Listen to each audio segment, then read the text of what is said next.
광고를 드렸는데 복음을 전하려고 합니다. 요한복음 7장 37절에서 39절까지 말씀입니다. 37절은 형제님들이 읽어주시고 38절은 자매님들, 39절은 같이 읽도록 하겠습니다. 37절 읽겠습니다. 시작. 명절 끝날 곧 큰 날에 예수께서 서서 외쳐 이르시되 누구든지 목마르거든 내게로 와서 마시라.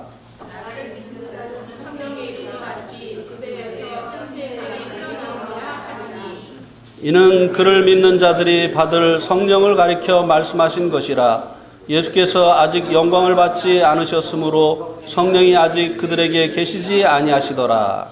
네. 여기 이 말씀에 보니까 명절이라고 말씀해 주고 있는데요. 이 명절이 어떤 명절인가 우리가 한번 살펴보겠습니다. 요한복음 7장 2절에 보세요. 요한복음 7장 2절. 요한복음 7장 2절에 보니까 유대인의 명절인 뭐라고요? 초막절이 가까운지라. 유대인의 6대 명절 중에 맨 마지막에 있는 명절입니다. 우리나라도 명절이 있죠. 지금은 이제 여러 명절 중에 두 가지 명절만 실제적으로 지켜지고 있는데요. 설 명절, 그다음에 추석 명절. 옛날에는 그 외에도 이제 세 가지의 명절이 있었죠. 대보름, 그다음에 단오, 한식. 이렇게 해서 이제 우리나라도 5대 명절이 있었는데 유대인들은 이제 6대 명절이 있습니다. 그 가운데 한 명절인 이 초막절 날이었는데요. 이 날은 유대인들 달력으로 7째 달 15일에 시작이 됩니다. 7일 동안 이제 초막을 짓고 초막에서 생활을 하고 마지막 8째 날에도 이제 안식일을 지키면서 이 명절이 이제 끝이 나게 되는데요.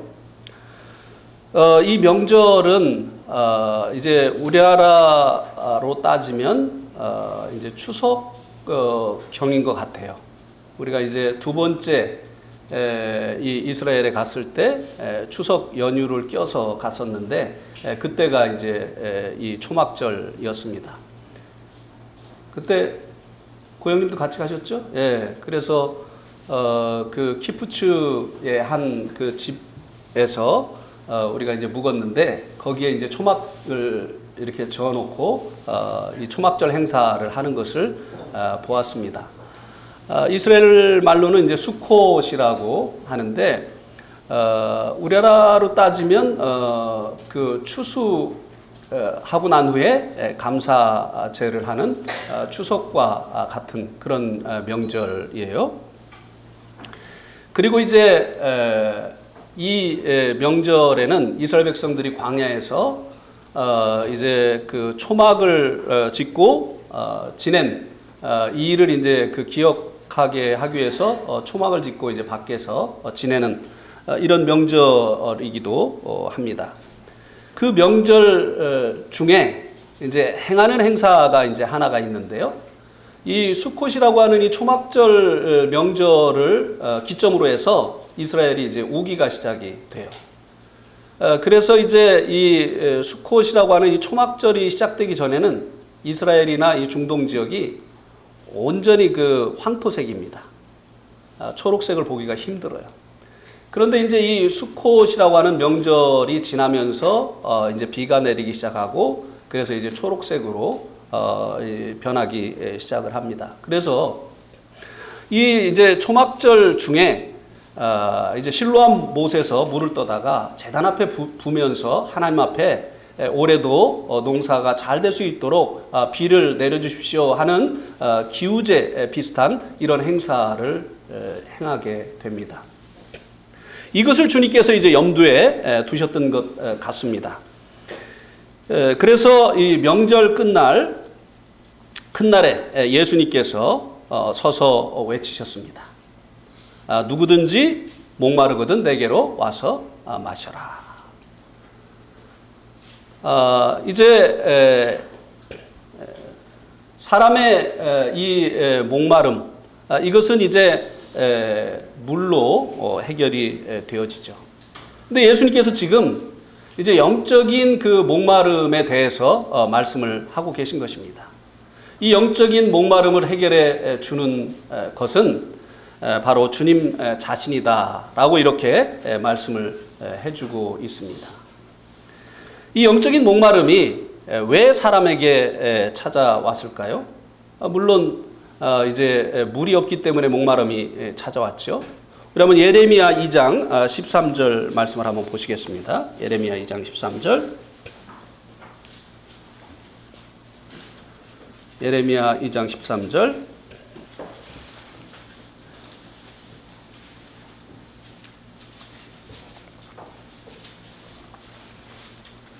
우리 한번 같이 읽겠습니다. 예레미야 2장 13절 시작.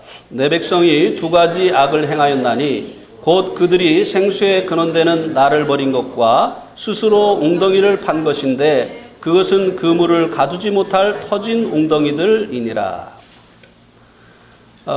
여기 이제 하나님의 백성 이스라엘이 두 가지 악을 행하였다고 말씀해 주고 있습니다. 이것을 통해서 사람들의 근본적인 이 문제가 되는 이 죄가 무엇인가를 말씀해 주고 있는 것이죠. 그 첫 번째가 생수에 근원되는 나를 버린 것이다 라고 말씀해 주고 있습니다. 하나님을 무엇이라고 여기 말씀해 주고 있습니까? 생수의 근원이다. 생수에 근원되는 하나님을 버렸기 때문에 사람들의 마음속에 영적인 목마름이 찾아온 것입니다. 다시 바꿔 말하면 사람들 마음이 공허해진 거예요. 사람들의 마음이 비게 되어진 것입니다. 그래서 사람들이 이제 만족을 알지 못하는 이런 인생을 살게 되어진 것이죠. 그런데 이 생수에 근원되는 하나님을 버렸기 때문에 목마름이 찾아왔는데 이 목마름을 해결하기 위해서 생수에 근원되는 하나님께 돌아오면 되는데 하나님께 돌아오지 않고 두 번째 행한 악이 무엇인가 하면은 스스로 웅덩이를 판 것이라고 하는 것입니다. 그런데 그 웅덩이는 물을 가두지 못할 터진 웅덩이들이라고 하는 것입니다. 이것은요 구체적으로 무엇을 이야기를 하느냐면요 11절에 보세요. 2장 11절. 그 어느 나라가 그들의 신들을 신이 아닌 것과 바꾼 일이 있느냐. 그러나 나의 백성은 그의 영광을 무익한 것과 바꾸었도다. 이스라엘 백성들이 생수에 근원되는 하나님을 버리고 스스로 웅덩이를 판 것을 구체적으로 하나님을 버리고 우상을 이방 사람들이 섬기는 우상을 섬긴 것이라고 이 말씀이 우리들에게 말씀해 주고 있습니다.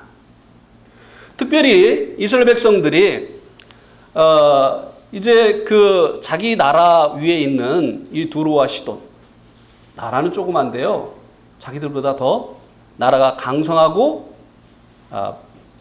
잘 사는 겁니다.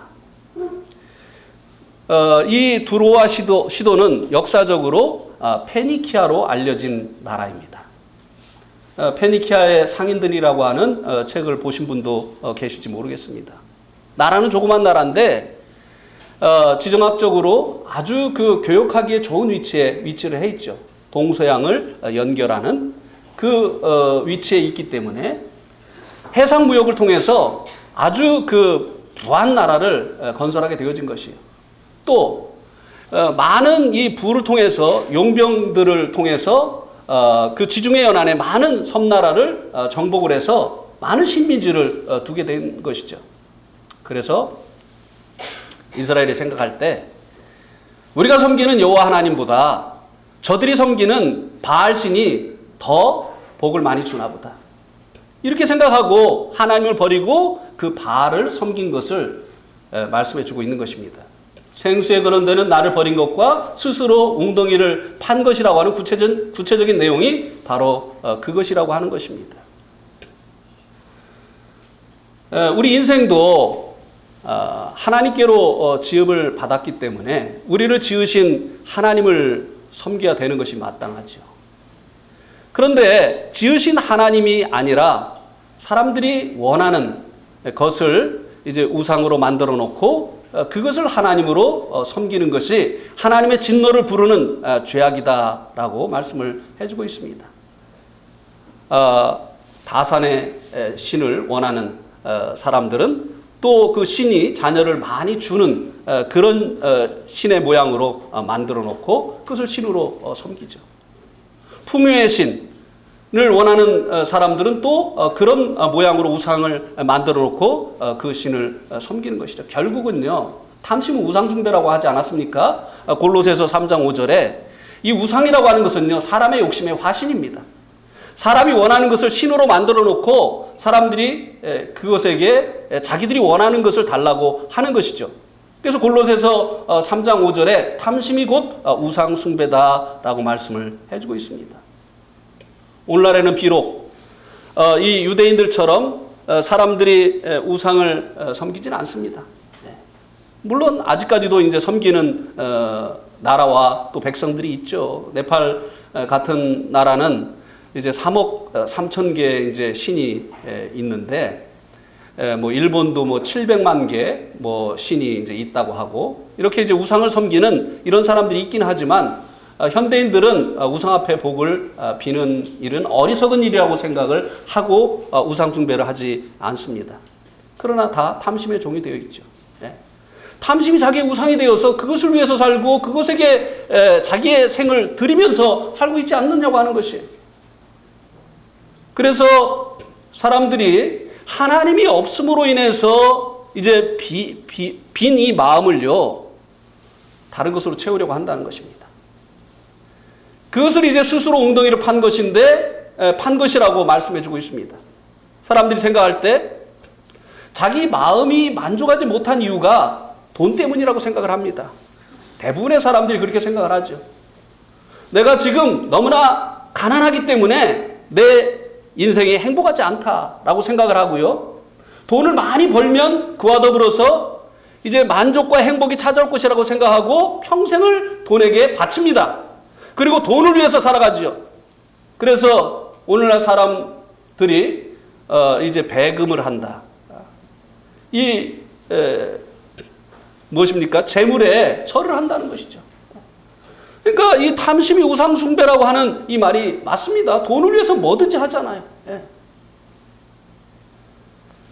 그래서 이제 어떤 사람들은 이 돈이 자신의 인생에 만족을 가져다 줄 것이다. 이렇게 이제 생각을 하고 평생을 돈을 위해서 살아갑니다. 그러나 우리 한번 전도서 5장 10절 말씀을 한번 보시기 바랍니다. 전도서 5장 10절.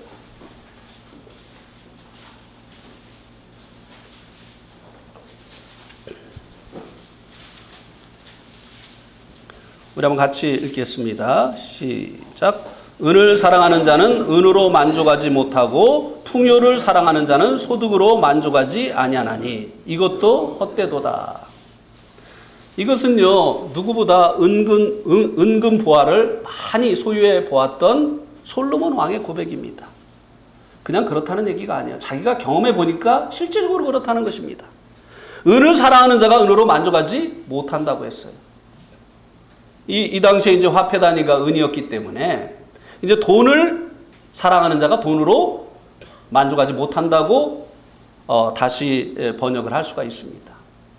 풍요를 사랑하는 자는 그 소득으로 만족하지 아니하다. 그러니까 이것을 위해서 살아가는 것이 헛된 것이다 이 말입니다. 그것을 얻으면 만족이 찾아올 것이라고 생각하고 그것을 위해서 시간을 바치고 그리고 힘쓰고 애쓰고 노력을 하는데 그것이 이제 만족을 가져다 주지 못한다고 하는 것입니다. 돈 없는 사람만 돈에 집착하나요? 그렇지가 않습니다. 오히려 부자들이 더 돈에 집착을 하는 것을 볼 수 있지 않습니까? 탈세를 가난한 사람이 합니까? 부자가 합니까?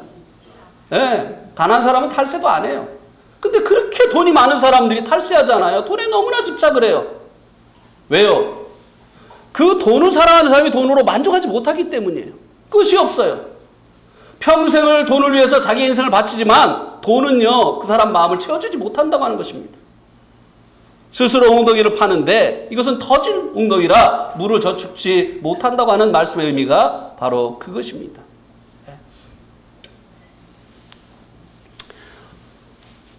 어떤 사람들은 이제 생애 만족이 이성에 있을 것이라고 생각을 합니다. 솔로몬이 부인을 몇 명이나 뒀다고요? 조형님? 몇 명이요? 예? 몇 명이죠? 예? 1600명인가요? 제가 정확히 기억이 안 나는데, 예. 제가 계속 나갈 테니까 한번 찾아보세요. 예. 또 정확히 얘기하냐면 또 이제 그다음부터는 저거 뻥이다. 이렇게 되니까 요새는 예, 정확히 얘기를 안 드리겠습니다. 1600명이에요? 예. 첩이 1000이고, 비빈이 1000이고, 예? 1600명이죠? 6명? 1600이 아니고? 1600인 것 같은데? 예. 하여튼, 이 솔로몬이요, 한번 봅시다. 전도서 2장. 전도서 2장.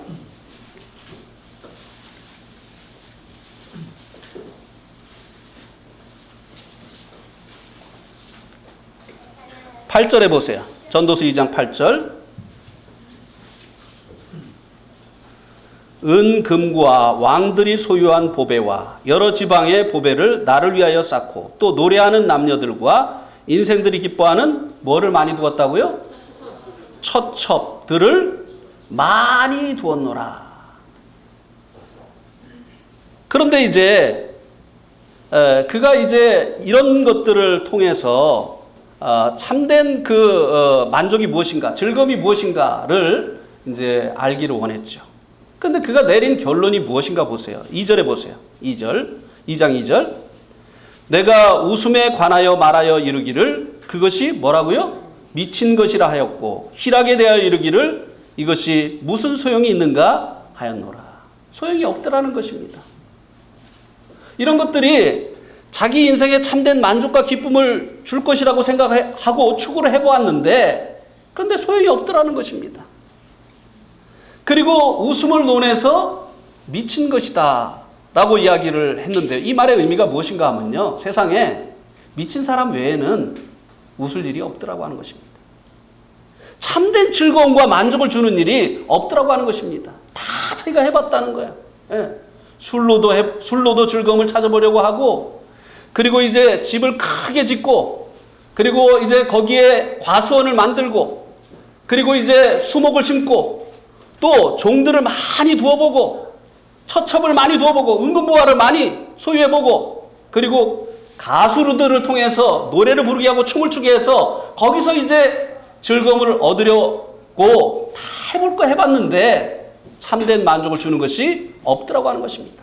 웃음을 논해서 미친 것이다. 제가 오래전에 저 금왕이라고 하는 삼성이라고 하는 곳에, 경기도 음성군 삼성이라는 곳에 가서 이제 성경 공부를 하는데요. 아주머니들이 이제 모여 있는 곳에서 이제 성경 공부를 하는데요. 그날 아가씨 한 명이 왔어요. 새로운 사람이 오니까 제가 힘이 나겠어요, 안 나겠어요? 나잖아요. 그래가지고 이제 다른 날보다 더 힘차게 말씀을 전했습니다. 그랬더니 이 아가씨가 빵긋빵긋 웃는 거예요. 그러니까 제가 힘이 나겠습니까, 안 나겠습니까? 예?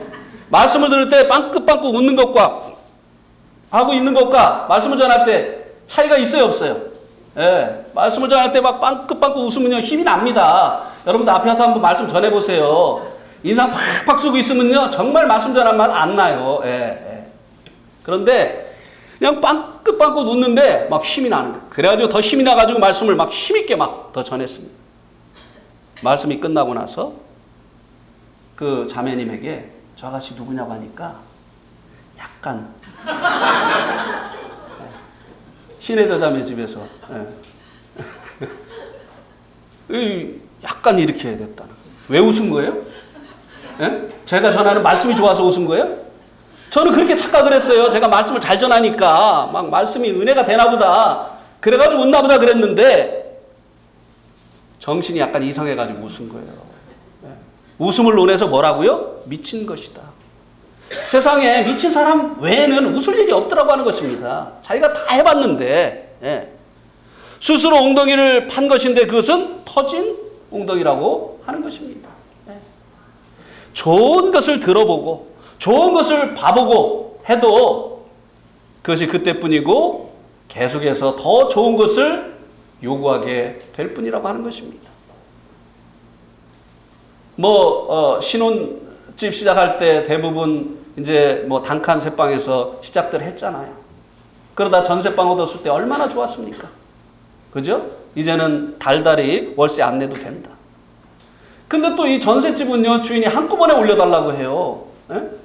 그리고 또 어느 날 또 나가라고 할 수가 있어요. 그러니까 좁더라도 내 집 하나 있으면 좋겠다 해가지고 졸라매고 아끼고 전략해가지고 집 하나 장만했어요. 조그만 아파트 하나 장만했어요. 그래도 그것으로 인해서 기쁩니까? 안 기쁩니까? 기쁘죠. 이제 나도 내 집이 있다. 이제는 내가 원하는 만큼 이 집에서 살 수 있어. 얼마나 좋습니까? 근데 얼마나 가요? 친구 집에 갔더니 우리 집보다 훨씬 넓고 막 그냥.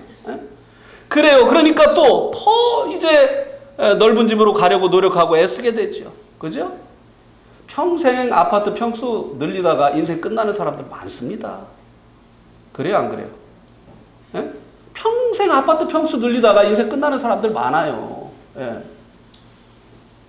그러니까 생의 목적이 무엇인지 모르고 사는 거예요. 우리가 이 땅에 왜 태어났는지 돈 때문이 아니에요. 우리가 원하는 거 얻는다고 해서 우리의 인생의 의미가 찾아지는 것이 아니고 거기에서 우리의 인생의 만족이 오는 것이 아닌데도 불구하고 많은 사람들이 생의 의미를 알지 못하기 때문에 자기 나름대로의 생의 목적을 설정해 놓고 그것을 성취하고 이루기 위해서 얻기 위해서 살아갑니다만 그것은 터진 웅덩이에 물을 저축치 못한다고 하는 것입니다. 호랑이는 죽어서 가죽을 남기고 사람은 죽어서 무엇을 남긴다고요? 이름을 남긴다. 그래서 이제 명예를 위해서 살아가는 사람들도 있죠. 자기 이름을 사람들에게 알리기 위해서 살아가는 사람들도 있죠. 그런데 왜 이렇게 요즘 유명한 사람들이 극단적인 선택을 하죠?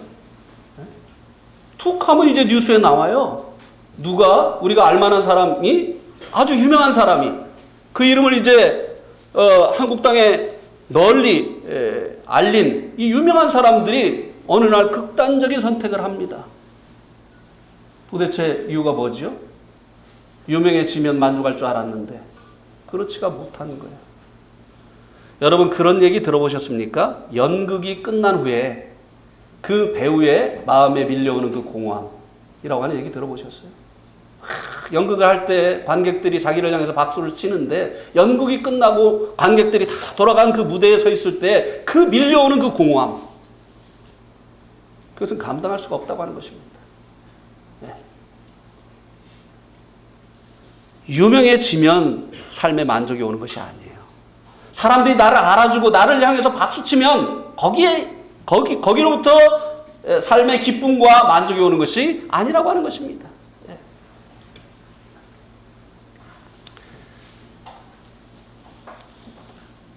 그래서 예수님께서 누구든지 목마르거든 돈을 많이 벌어라. 그리하면 그 돈이 너의 그 마른 목을 시원하게 해줄 거다. 누구든지 목마르거든 유명한 사람이 되어라. 그러면 유명한 사람이 되는 그때 너의 인생도 참된 만족을 맛보아 알게 될 것이다. 네가 정말 만족을 원하거든, 이 목마름을 해결하기를 원하거든, 공부를 많이 해서 박사가 되거라. 박사님, 최 박사님 만족하십니까? 만족 없어요. 제가 볼 때 최 박사님 만족 없어요. 우리 박 박사님도 만족 없어요. 박 기술사님도. 더 올라갈 데가 없잖아요. 기술사까지 올라갔으면. 예. 지금 여기 안 계십니다. 담이 나가지고 지금 누우러 갔어요. 예. 참된 만족을 주는 것이 없다고 하는 것입니다.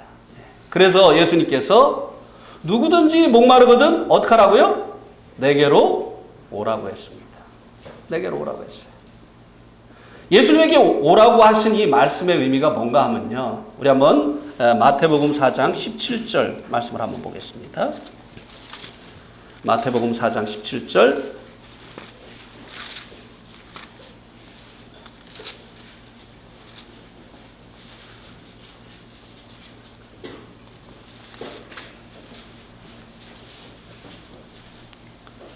우리 또 같이 읽겠습니다. 시작. 이때부터 예수께서 비로소 전파하여 이르시되 회개하라 천국이 가까이 왔느니라 하시니라.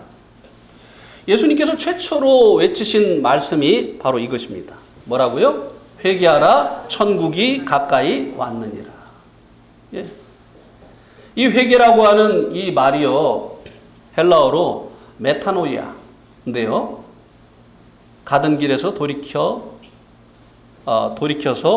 돌아오는 것을 얘기합니다. 자신이 그 가던 길에서 돌이키는 것을 얘기해요. 또 다른 이 회개라고 하는 단어가 있는데 에피스트레포라고 하는 단어가 있어요. 이것은 원상복귀하다라고 하는 의미를 가지고 있습니다. 예. 주님께서 누구든지 목마르거든 어떻게 하라고 했어요? 주님께 돌아오라고 했습니다. 여기 이 말씀에서는 주님께서 회개하라, 돌아와라. 왜냐하면 천국이 가까이 왔기 때문이다 라고 말씀해 주고 있습니다. 이 회개하는 것, 이것이 목마른 영혼들에게 첫 번째로 필요한 것이라고 하는 것입니다. 이것을 해보아도 저것을 해보아도 이것을 가져봐도 저것을 가져봐도 이것을 성취해봐도 저것을 성취해보아도 생의 만족을 알지 못하고 이것을 하면 만족을 얻을까 저것을 하면 만족을 얻을까 내가 이런 사람이 되면 만족을 얻을까 만족하게 되어질까 또 저런 사람이 되면 만족함을 얻게 되어질까 하고 방황하는 인생들에게 먼저 회개가 필요하다고 말씀해 주고 있는 것입니다. 왜요? 인생의 목마름은 생수에 근원되는 하나님을 떠난 것이기 때문에 하나님을 떠나는 것이 사람의 이 생에 이 목마름을 가져왔기 때문에 이 목마름의 문제 이것을 해결하는 방법은 생수에 근원되는 하나님께 돌아오는 것이에요. 그래서 예수님께서 누구든지 목마르거든 내게로 오라고 말씀을 하신 것입니다. 그러면 이 구체적인 이 회개가 무엇이냐라고 하는 것입니다. 우리 한번 사도행전 5장 31절을 한번 보시겠습니다. 사도행전 5장 31절.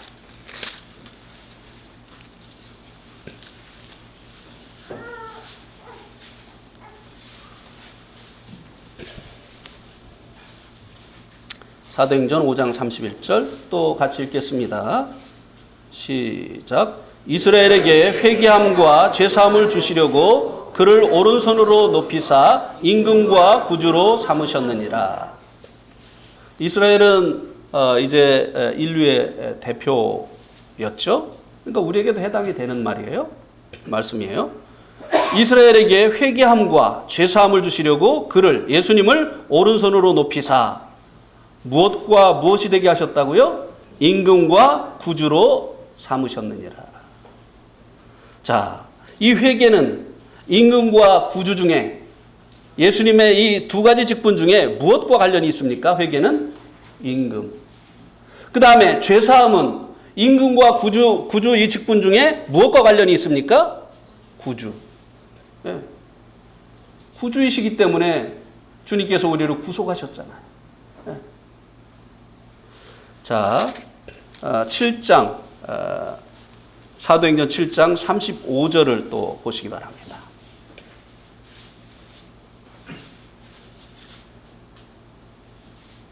또 같이 읽겠습니다. 시작. 그들의 말이 누가 너를 관리와 재판장으로 세웠느냐 하며 거절하던 그 모세를 하나님은 가시나무 떨기 가운데서 보이던 천사의 손으로 관리와 속량하는 자로서 보내셨으니. 예. 하나님께서 이스라엘 백성을 애굽에서 건져내시기 위해서 모세를 보내실 때 그에게 두 가지의 직분을 주셨다고 말씀해 주고 있습니다. 첫 번째는 뭐라고요? 관리. 두 번째는 뭐라고요? 속량하는 자. 이렇게 하나님께서 이 두 가지의 직분을 주셨다고 말씀을 해주고 있습니다. 관리는요, 룰러입니다. 통치자. 그리고 이제 이 속량하는 자의 직분을 주셨어요. 그래서 이 모세가 10번째 재앙, 장자의 그리고 이제 첫 새끼의 생명을 취하는 이 10번째 재앙의 때에 모세가 어린 양의 피를 문설주와 임방에 바르도록 해서 그 죽음의 재앙으로부터 이스라엘 백성들을 어떻게 했습니까? 구원했어요. 예. 이제 이 죽음의 사자가 문설주와 임방에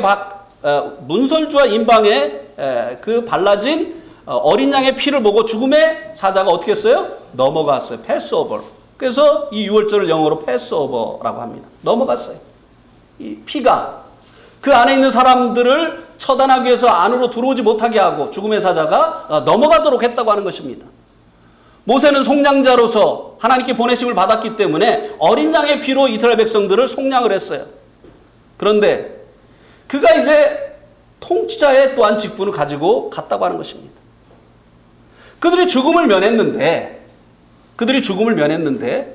계속해서 애굽 땅에 머물러 있다고 한다면 누구의 통치를 받겠습니까? 누구의 통치를 받겠어요? 바로의 통치를 받죠. 그리고 바로가 요구하는 비돔성 람세성을 계속 짓는 이 수고하고 무거운 짐을 지게 되겠죠. 그러면 이스라엘 백성들이 구원을 받은 건가요? 계속 바로의 통치를 받고 바로가 시키는 일을 하고 있다고 한다면 이스라엘 백성들이 구원을 받은 걸까요? 이것이 어떻게 생각하세요? 어떻게 생각하세요? 구원 받은 거예요? 안 받은 거예요? 이거? 하나님께서는 모세에게 두 가지 직분을 줬어요. 그런데 한 가지 직분만 붙들고 있는 사람들 있잖아요. 그죠? 예수님이 내 죄 사해 주신 거 요거만 딱 붙들고 있는 사람들. 그리고 여전히 바로의 통치를 받고 있는 사람들. 죄 가운데서 살고 있는 사람들. 내 인생 내 건데 왜 누가 내 인생을 간섭하려고 해? 그냥 내버려둬. 내가 그냥 하고 싶은 대로 하는 거야. 그래서 자기 인생을 자기 기분대로 자기가 원하는 대로 살아가고 있는 이 사람들, 이게 구원받은 거냐 이 말이에요. 네? 여러분이 한번 스스로 생각해 보세요. 그런 사람들 많잖아요. 네. 그래서 사도행전 5장 31절에 보니까 이스라엘의 회개함과 죄사함을 주시려고 그를 오른손으로 높이사 임금과 구주로 삼으셨다고 했어요. 회개는 무엇과 관련이 있다고요? 임금. 그러니까 회개가 뭐냐? 회개가 뭐냐면요, 자기 생의 주인을 바꾸는 거예요. 원상복귀하는 거예요. 자, 여기다 손을 넣어두시고 요한복음 1장을 한번 보세요.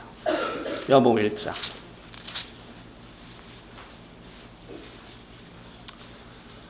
1절에 보면 태초에 말씀이 계시니라. 이 말씀이 하나님과 함께 계셨으니 이 말씀은 곧 하나님이시니라.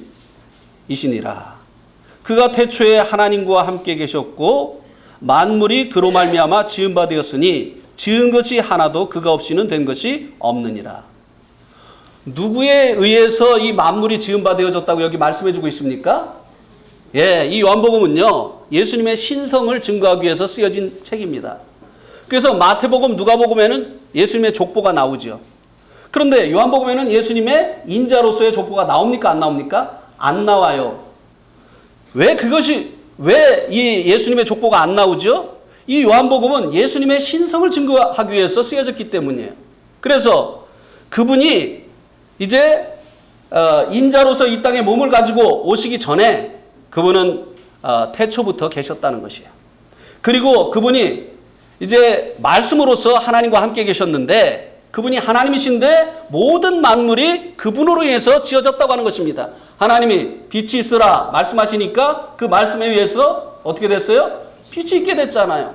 그러니까 이 말씀이 누구라고요? 몸을 입고 오신 예수 그리스도다 이 말이에요. 무슨 얘기인지 아시겠죠? 그러면 우리 인생들을 지으신 분이 누구예요? 우리 인생들을 지으신 분이 누굽니까? 예, 예수님이에요. 예수님이 우리 인생들의 주인이에요. 예수님이 우리들을 지으셨으니까 우리 인생에 대한 권리가 그분에게 있는 것입니다.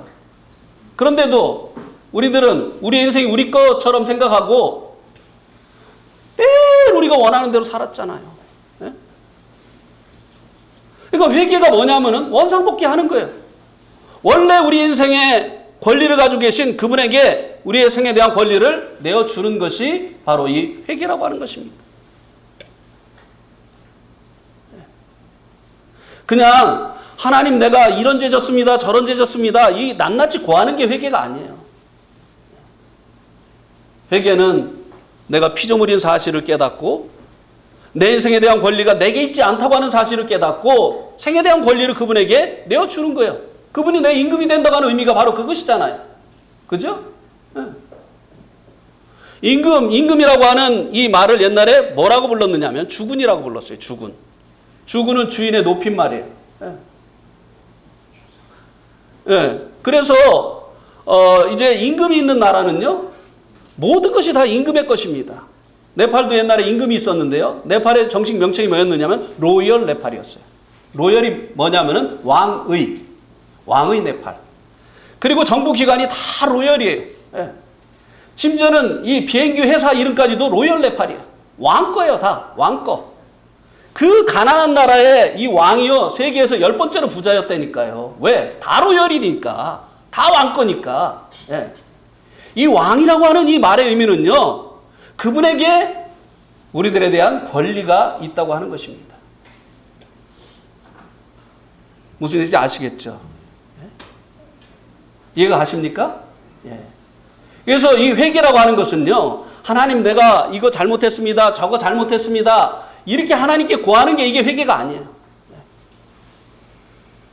내가 하나님께 지음받은 피조물인데도 내가 존재하게 되어진 것이 하나님 때문에도 불구하고 내가 원하는 대로 지금까지 내 인생을 살았습니다. 이제는 내 인생을 원래 주인이신 하나님께 돌려드립니다. 라고 이 사실을 깨닫고 하나님 앞에 마음으로 이런 이제 결정을 하는 것이 이게 참된 회개라고 하는 것입니다.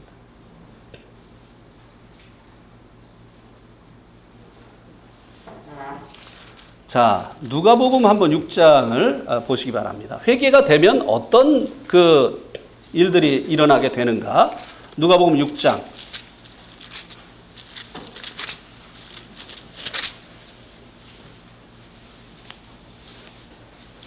46절입니다. 누가복음 6장 46절.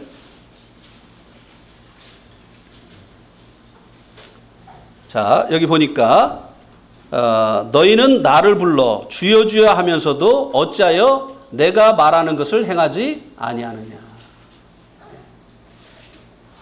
예수님께서 여기 뭐라고 말씀하고 계십니까?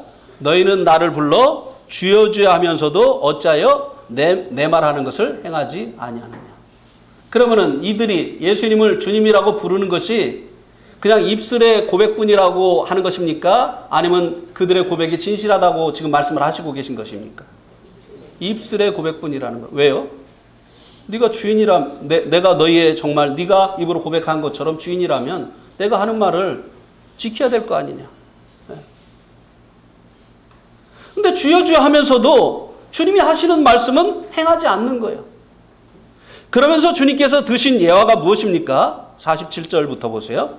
내게 나와 내 말을 듣고 행하는 자마다 누구와 같은 것을 너에게 보이리라. 집을 짓되 깊이 파고 주추를 반석 위에 놓은 사람과 같으니 큰 물이 나서 탕류가 그 집에 부딪히되 잘 지었기 때문에 능히 요동하지 못하게 하였거니와 듣고 행하지 아니하는 자는 주추 없이 흙 위에 집을 지은 사람과 같으니 탕류가 부딪힘에 집이 곧 무너져 파괴됨이 심하리라 하시니라. 예. 옛날에는 이제 모래 위에 집을 지은, 주추 없이 모래 위에 집을 지은, 그리고 반석 위에 집을 지은 이 두 집으로 이제 비유를 해줬죠. 자, 모래 위에 주추 없이 집을 지은 이 지은 사람은 누구를 얘기해주고 있는 것입니까? 예, 내 말을 듣고 행하지 않는 자.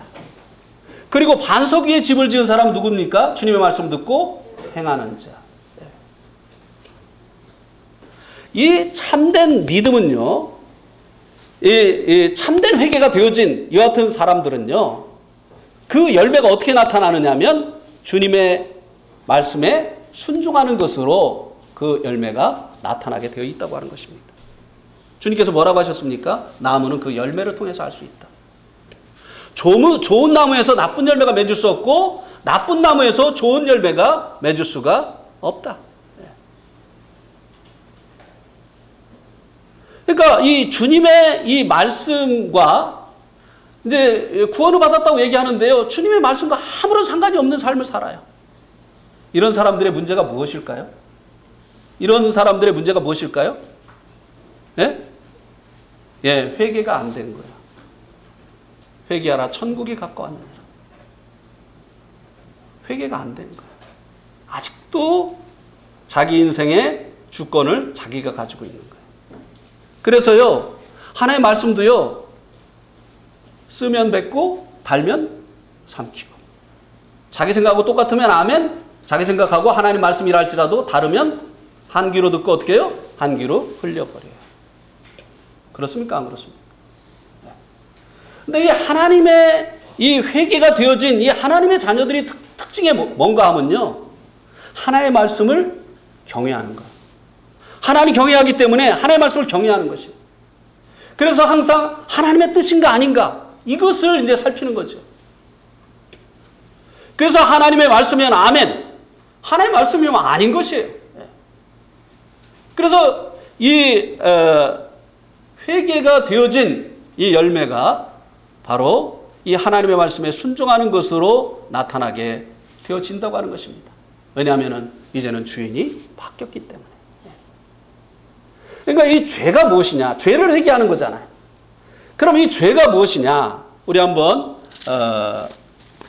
로마서 5장 19절을 보시겠습니다. 로마서 5장 19절.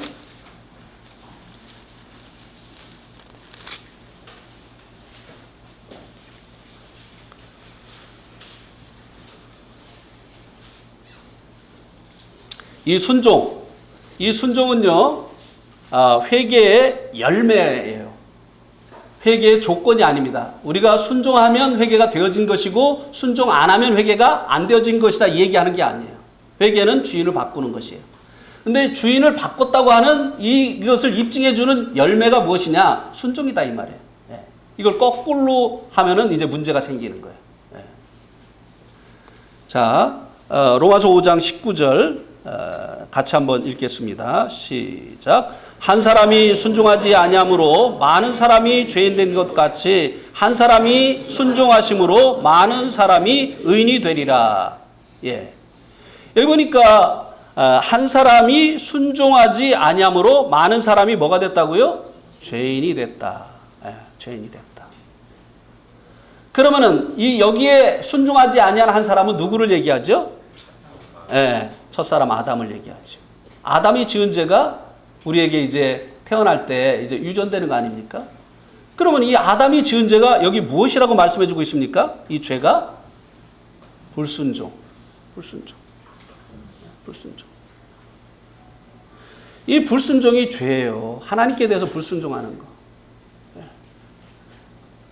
이 하나님께 대한 이 불순종의 이 죄가 이게 어떠한 양상으로 나타나지요? 부모에게 불순종하는 것으로 나타나지. 가정에서는 아내가 남편에게 불순종하는 것으로 나타나고, 교회에서는 성도들이 장로들에게 불순종하고 반기 들은 것으로 나타나고, 또 직장에서는 상사들에게 그렇게 하는 것으로 나타나죠. 그러니까 그렇게 살고 있으면서도 자기가 죄 가운데 살고 있는 것을 모르는 사람들이 너무나 많이 있어요. 죄가 그렇게 하는 거예요. 죄가. 이 불순종이 죄라고 하는 것입니다. 그래서 이 죄를 회개를 해야 되는데 종이 주인에게 불순종할 수 있습니까? 없습니까? 불순종 안 하는 건 아니에요. 그러나 근본적으로 주인에게 종이 불순종할 수 있습니까? 없습니까? 없어요. 권리가 없어요. 예. 종은요, 주인에게 순종해야 되는 것이에요. 예. 우리가 정말 주님을 주인으로 받아들였다고 한다면 우리들이 주님께 해야 될 일은 뭐만 있는 것입니까? 순종만 있는 것이에요. 예만 있는 것이에요. 물론 구원받으면 불순종 전혀 안 한다라고 하는 말을 하는 것은 아닙니다.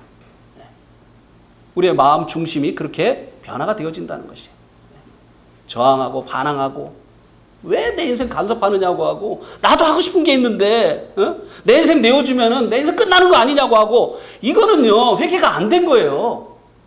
구원 안 받은 겁니다. 네. 왜 이렇게 애들이 말을 안 듣는 줄 아세요? 회개가 안 돼서 그래요. 회개되면요 부모 말도 잘 듣게 돼 있어요. 네.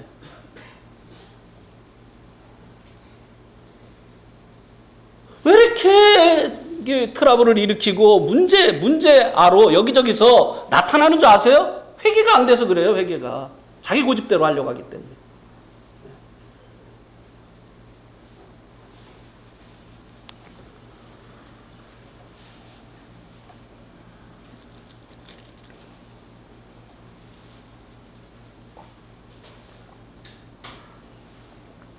그래서 예수님께서 먼저 내게로 오라고 했어요. 이거는 회개하라는 것이에요. 그 다음에 이제 예수님께서 하신 말씀이 무엇입니까? 내게로 와서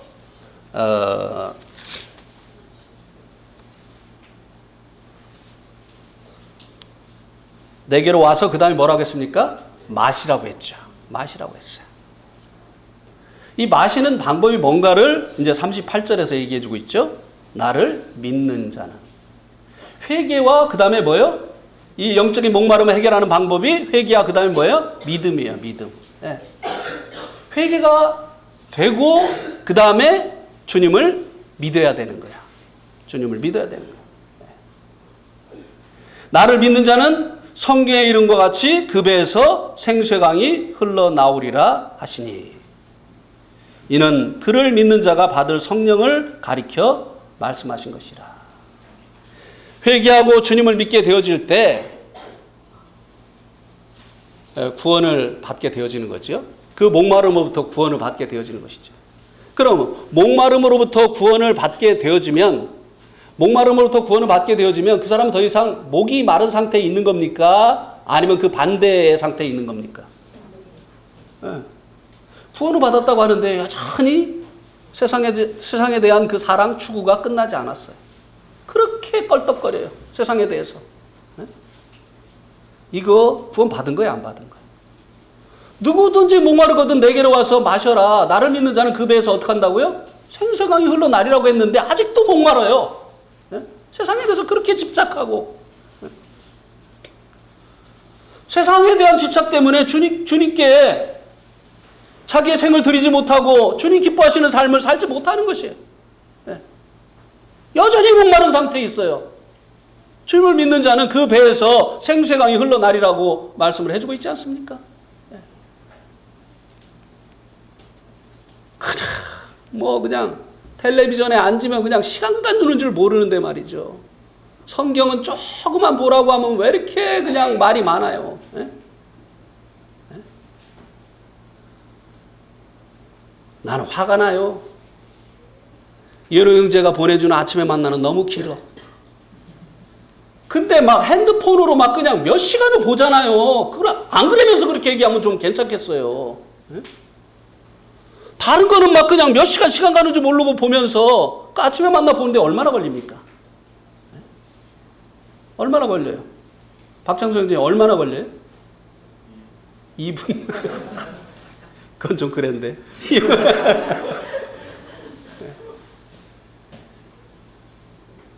이 세상에 대한 그 목마름, 이게 끝이 나질 않았어요.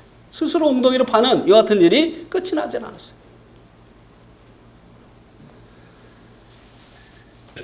이 구원받은 증거, 오늘 제가 이제 읽지 않았습니까? 로마서 8장을 한번 보세요. 로마서 8장.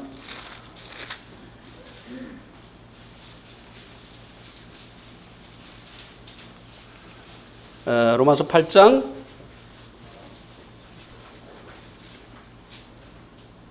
16절. 로마서 8장 16절. 성령이 친히 우리의 영과 더불어 우리가 하나님의 자녀인 것을 증언하시나니. 자, 우리가 하나님의 자녀인 것을 두 가지가 증거해 준다고 말씀해 주고 있습니다. 첫 번째는 뭐죠? 성령님. 두 번째는 우리의 영. 이 영에 대해서 먼저, 우리의 영에 대해서 먼저 말씀을 드리겠습니다. 우리의 이제 이 몸에 있는 기관이 5가지가 있죠. 첫 번째, 눈으로 보고 시각, 귀로 듣고 청각, 다음에 코로 냄새 맡고 후각, 다음에 혀로 맛보고 미각, 다음에 촉각, 피부로 느끼고 촉각. 이렇게 이제 5가지의 기관이 있죠. 이것은 다 이 보이는 세계와 접촉하는 기관입니다.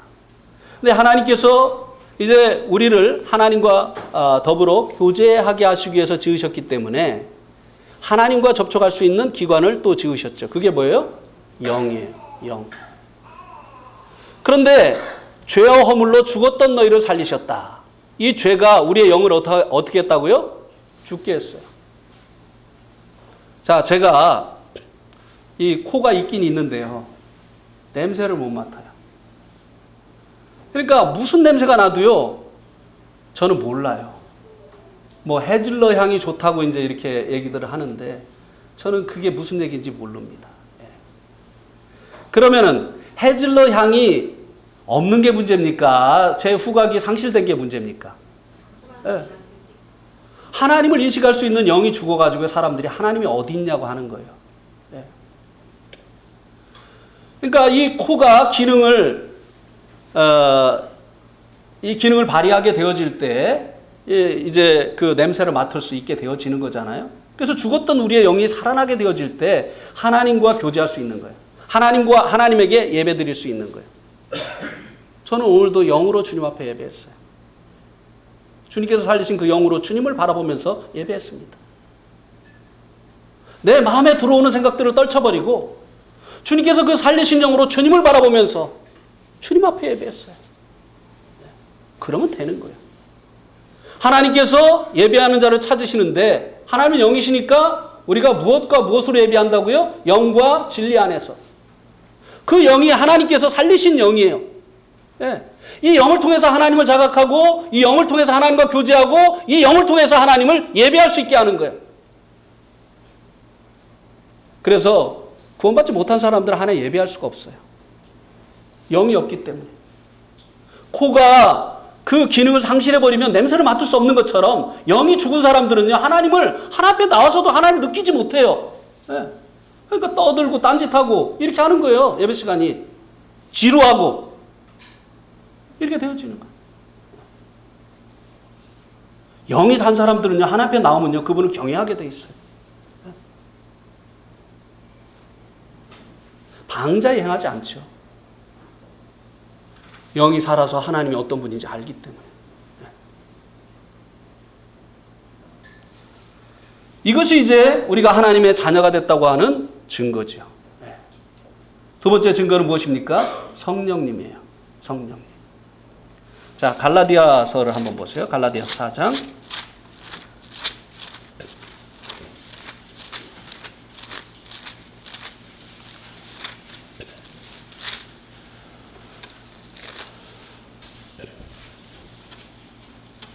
(6절) 갈라디아서 4장 6절 같이 읽겠습니다. 시작. 너희가 아들임으로 하나님이 그 아들의 영을 우리 마음에 보내사 아빠 아버지라 부르게 하셨느니라. 우리가 아들이기 때문에 하나님의 영을 우리 마음 가운데 어떻게 했다고요? 보내셨다는 거예요. 그래서 요한복음 8장 9절을 보세요. 요한복음 8장 9절. 죄송합니다. 로마서 8장 9절. 로마서 8장 9절. 또 같이 읽겠습니다.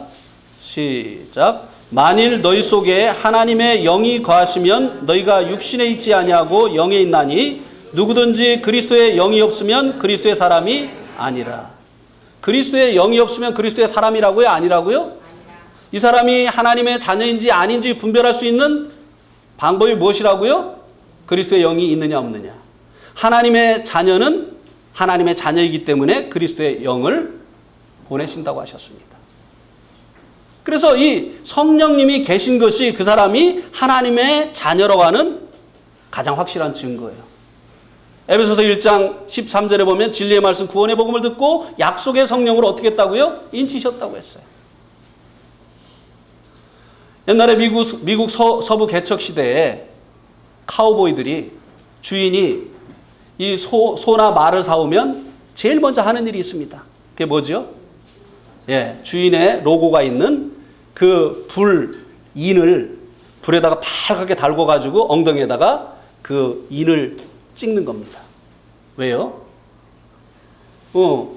초장에 나가면 섞이거든요. 다른 주인의 말이나 소하고 섞이거든요. 그러면은 저녁 때 이제 다시 이제 그 목장으로 데리고 갈 때 무엇을 보고 구분하겠어요? 그 인을 보고 구분하는 거거든. 주님 오실 때 어떤 사람들이 공중으로 휴거될까요? 예, 성령님의 인치심을 받은 사람들. 하나님의 아들이라는 증거가 무엇이냐? 그들 안에 하나님의 영이 있는 것이에요. 이 성령님이 오시게 되어지면요, 어떤 일이 일어나느냐면 고린도후서 3장에 보면은 어떻게 해요? 수건이 벗은 얼굴로. 이 성령님이 오시면 나타나는 현상이 뭐냐면요, 말씀이 깨달아져요. 성령님께서 눈을 열어주시는 거예요. 말씀이 깨달아져요. 그러니까 말씀이 꿀송이 같죠. 네.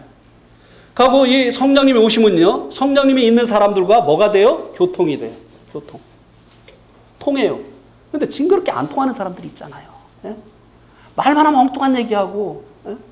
지금 하는 얘기하고 전혀 다른 그런 얘기하고 안 통하는 사람들 있잖아요. 영적인 얘기하는데 세상적인 얘기하고 이런 사람들. 이게 성령님이 오시면요, 성령님으로 인해서 성령의 교통함이 있게 되어진다는 것이에요. 그리고 이 성령님은요, 죄와 사망의 법에서 우리를 어떻게 해요? 해방시켜줘요. 그러니까 삶의 도덕적인 변화가 일어나는 거예요. 자기 힘으로 안 되던 일이 성령님으로 인해서 되어지기 때문에 이 성령님이 오신 다음에 일어나는 일이 뭐냐면요, 도덕적인 변화가 일어나요. 그러니까 가장 가까이 있는 사람들이 아는 거예요. 이 사람 변했다는 거예요. 근데 이 사람 뭐 교회 다닌다는데 입만 살아가지고 이거 문제가 있는 거예요. 문제가 있는 거예요. 주 예수 내 마음에 들어 계신 후 뭐라고요? 변하여 새 사람 되네. 안 계시던 주님이 들어오셨는데 변하지 않으면 이상한 거죠. 예. 변하게 되어 있습니다. 성령님께서 우리를 그리스도의 형상으로 변화시키는 이와 같은 일을 하신다고 했어요. 고린도후서 3장 18절에. 그래서 우리가 신의 성품에 참여하는 이와 같은 자들이 되어진다고 하는 것입니다. 우리가 얼마나 이기적이에요. 우리의 이 본성이 얼마나 이기적입니까? 예? 막 대화할 때 보세요. 남 얘기 안 들어요. 남 얘기 안 들어. 막 자기 얘기만 하다가 다른 사람이 또 채널을 높이면 자기 얘기 듣게 하려고 더 목소리 높이고 막. 대화를 할 때요, 들을 때도요, 듣질 않아요. 왜 딴 얘기를 하는 줄 아세요? 지금 자기가 무슨 말을 할지 생각하고 있는 거예요. 지금 이 사람이 하는 얘기를 듣지 않고 자기가 무슨 말을 할지 생각을 하기 때문에 이 듣지 않는 거예요. 얼마나 사람 이 본성이요, 이기적인지 몰라요. 네. 자기는 감기가 걸려도 다른 사람들이 알아줘야 되고 기도해 줘야 돼요. 근데 다른 성도가 큰 병이 걸려서 병원에 입원해 있어도요, 연락 한 번 안 합니다. 이 본성이 이래요. 우리의 본성. 배려할 줄 모르고, 남의 입장에서 생각할 줄 모르고. 네. 그런데 이제 이 성령이 어떤 분이시죠?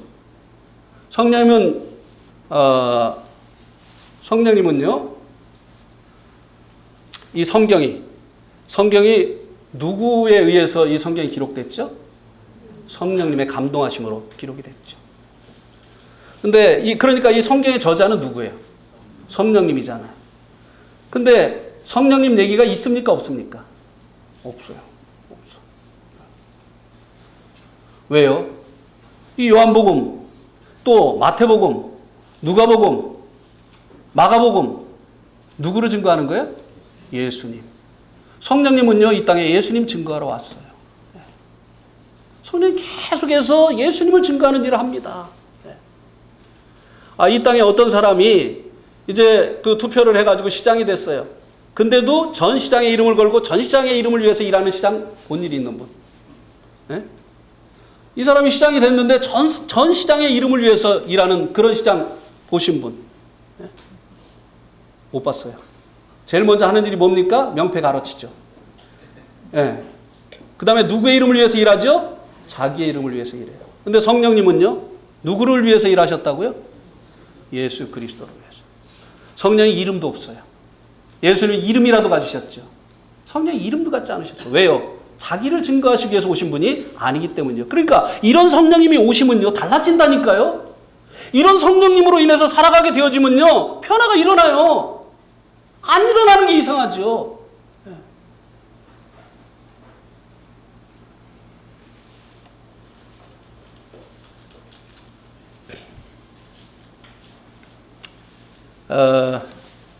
이렇게 이제 성령님이 우리 안에 이제 오시기 위해서 우리가 이제 주님 말씀하신 것처럼 나를 믿는 자, 믿어야 된다고 하는 것입니다. 근데 이제 많은 사람들이요, 나는 불교를 믿어, 나는 뭐 천주교를 믿어, 나는 교회를 믿어, 이렇게 이제 믿는다고 하는 것을 무엇으로 생각을 하느냐면 어디에 다니는 거, 또 거기에서 어떤 이제 그 의식에 참여하는 거, 이런 것들을 믿는다고 생각을 하죠. 그래서 이제 열심히 어떤 집회에 참석하고, 그리고 또 거기에서 이제 행하는 그런 일들에 적극적으로 이제 그 호응하고, 이렇게 하는 사람들을 보고 뭐라고 하느냐면 믿음이 좋다고 얘기합니다. 근데 그 믿음이 아니에요. 주님을 믿는다고 하는 것이 그런 것이 아니라고 하는 것입니다. 이 믿음은 무엇과 이제 반대가 되는 것이냐면, 이 믿음은 행함과 반대가 되어지는 것이에요. 자, 제가 이제 옛날에 미국의 그 뉴욕에 갔을 때 엠파이어 스테이트 빌딩에 갔었습니다. 엠파이어 스테이트 빌딩이 몇 층인지 아십니까? 102층이에요. 여기에 계단이 몇 개 있는 줄 아십니까? 엠파이어 스테이트 빌딩에 계단이 몇 개인지 또 찾아보면 나올 거예요. 1517개인가 그래요. 엠파이어 스테이트 빌딩에 계단이 1517개를 걸어서 올라가면 이제 맨 위층에 도착을 하게 됩니다.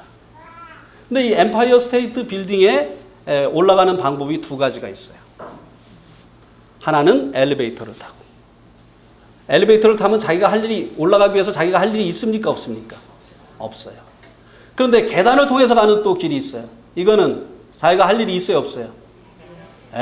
1517 계단을 계속해서 올라가야 돼. 이거는 믿음이 아니에요. 이거 계단으로 가는 건 믿음이 아니에요. 아니잖아요. 이것은 자기가 하는 거잖아요. 거기에 오르기 위해서 자기가 하는 거잖아요. 그죠? 그런데 이 엘리베이터에 자기를 실는 것은, 이것은 무엇입니까? 엘리베이터에 자기를 의탁하는 거잖아요. 이게 뭡니까? 이게 믿음이에요. 자, 로마서 10장을 한번 보시기 바랍니다. 로마서 10장.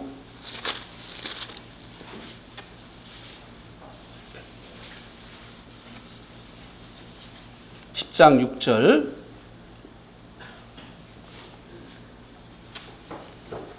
믿음으로 말미암는 의인은 이같이 말하되 내 마음에 누가 하늘에 올라가겠느냐 하지 말라 하니, 올라가겠느냐 하면 그리스도를 모셔내리는 것이요, 혹은 누가 무저갱에 내려가겠느냐 하지 말라 하니, 내려가겠느냐 하면 그리스도를 죽은 자 가운데서 모셔 올리려는 것이라. 여기 주님을 모셔 내리는 것, 그리고 또 주님을 죽은 자 가운데서 모셔 올리는 것. 이것에 대해서 얘기하고 있잖아요. 근데 그렇게 할 필요가 있다고요, 없다고요? 주님을 가서 모시고 올 필요가 있다고요, 없다고요? 왜요? 우리가 주님 모시고 온 게 아니잖아요. 주님 어떡할래요? 우리 죄 때문에 죽어가는데 주님 내려오셔서 우리 죄를 위해서 어떻게 해주셔야 되잖아요. 우리가 주님 모시고 온 거 아니잖아요. 네. 주님이 스스로 오셨어요. 그리고 또 우리를 위해서 죽으셨는데 유대인들이 주님을 어떤 죄로 정죄를 했죠? 신성모독죄로. 또 로마 빌라도는 무슨 죄로 정죄를 했죠? 반역죄로. 유대인의 왕이라고 했다. 그러니까 주님 계신 그 음부에 가가지고 주님 살아나셔야 됩니다. 아니면 주님은 신성모독죄로 죽은 게 됩니다. 또 주님은 반역죄로 돌아가신 게 됩니다. 그러니까요, 살아나셔서 주님이 진짜 하나님의 아들이신 것을 입증하셔야만 됩니다. 살아나셔야 돼요. 그래서 내려가가지고 음부에서 우리가 주님을 끌어올렸습니까? 아무도 그렇게 하지 않았어요.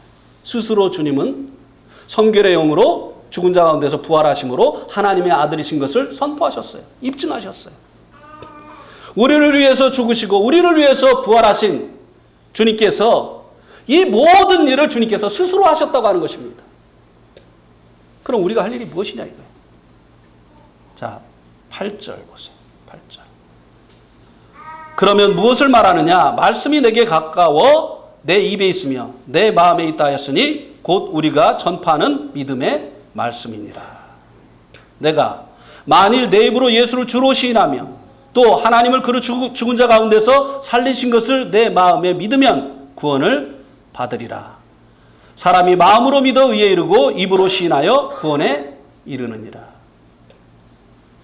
우리에게 전파되어진 이 복음의 말씀, 주님이 스스로 이 땅에 오셔서 스스로 친히 그 몸으로 우리의 죄들을 담당하신 분이신 것, 그리고 죽은 자 가운데서 부활하신 분이신 것을 우리가 들었잖아요. 주님이 또 그렇게 하셨잖아요. 주님이 다 하셨잖아요. 우리 편에서 한 거 아무것도 없어요. 주님 편에서 다 하셨습니다. 이것을 어떻게 하면 예수님을 주로 시인하고 우리 그분을 죽은 자 가운데서 살아나신 분으로 어떻게 하면 마음으로 믿으면 어떻게 한다고요? 구원받는다. 믿으면 우리가 무엇을 하는 것이 아니에요. 주님께서 우리를 위해서 이 모든 일을 다 해주신 분이시라고 하는 이 사실을 믿으면 그 믿음으로 인해서 우리가 구원을 받게 되어지고 그때 약속하신 성령님께서 우리 안에 오신다고 하는 것입니다. 예. 근데 여기 뭐라고 했습니까? 무엇으로 시인을 해야 된다고 했죠? 주로 시인을 해야 된다고 했어요. 예. 그리고 죽은 자 가운데서 다시 살아나신 것을 믿어야 된다고 했어요. 그분이 부활하셨다고 하는 이것은 무엇입니까? 그분이 참으로 하나님의 아들이시라고 하는 증거잖아요. 예. 그러면 그분의 죽음은 무엇을 위한 죽음이 되는 겁니까? 친히 그 몸으로 우리의 죄를 담당하신 거죠. 신성모독죄도 아니고 그리고 반역죄도 아니고 바로 우리의 죄를 해결하시기 위한 대속의 죽음이었다고 하는 것입니다. 예. 그래서 우리가 이제 우리의 그 입에 있는 이 말씀, 이제 멀리 갈 필요가 없죠.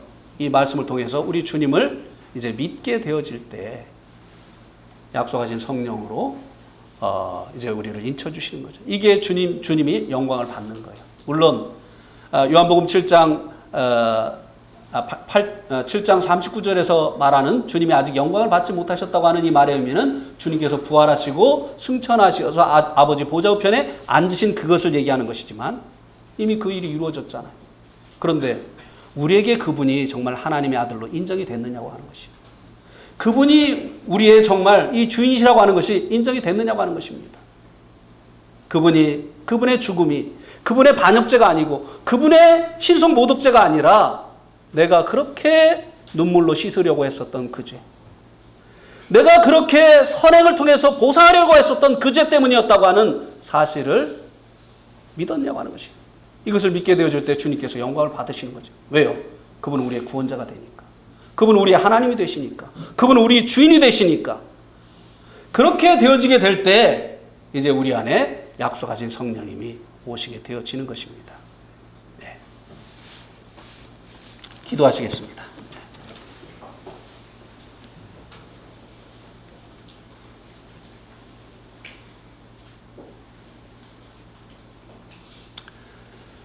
아버지 하나님, 목마른 저희의 영혼의 생수가 되시는 우리 주님을 이 땅에 보내주셔서 참으로 감사를 드립니다. 또한 저희들이 하나님 없이 저희들의 생의 주인이 되어서 저희가 원하는 대로 살았던 것이 죄라고 하는 사실을 하나님의 말씀을 통해서 또 말씀을 증거하는 하나님의 사람들을 통해서 깨우쳐 주셔서 참으로 감사를 드립니다. 저희가 이 사실을 주님 앞에 인정하고 주님을 저희의 하나님으로, 저희의 주님으로 받아들일 수 있도록 은혜를 베풀어 주신 것 감사를 드립니다. 그러나 아직까지 자기 생에 대한 그 집착을 버리지 못하고 또 세상에 대한 그 집착을 버리지 못하고 주님을 문 밖에 서 계시도록 하고 있는 이와 같은 이들이 있습니다. 자신이 원하는 삶을 살기를 원해서 주님이 계획하신 그 영생 복락보다도 자기가 원하는 그 삶을 추구하기 위해서 아직도 주님을 영접하지 못한, 주인으로 받아들이지 못한 이와 같은 이들이 있습니다. 주님 긍휼하심을 베풀어 주시기를 간절히 기도를 드립니다. 주님께서 그들을 얼마나 사랑하셨는지 십자가를 통해서 깨우쳐 주시기를 원합니다. 주님께서 찔리신 것은 저의 죄악을 인함이고 주님께서 상하신 것은 저의 허물을 인함이라고 말씀하신 대로 참으로 저희들의 죄 때문에 주님께서 사람이 되셨사오며 그렇게 심한 모욕과 저주와 고난을 당해 주셨사옵나이다. 이 십자가의 사랑을 통해서 참으로 저희가 이제 주님께 생애를 내어드리는 이와 같은 믿음의 역사가 일어날 수 있도록, 회개와 믿음의 역사가 일어날 수 있도록 주님 도와주시기를 주님 앞에 간절히 기도를 드리게 되옵나이다. 주님께 이 시간을 인도해 주신 것을 감사드리옵고 주 예수 그리스도의 이름으로 기도하였습니다. 아멘.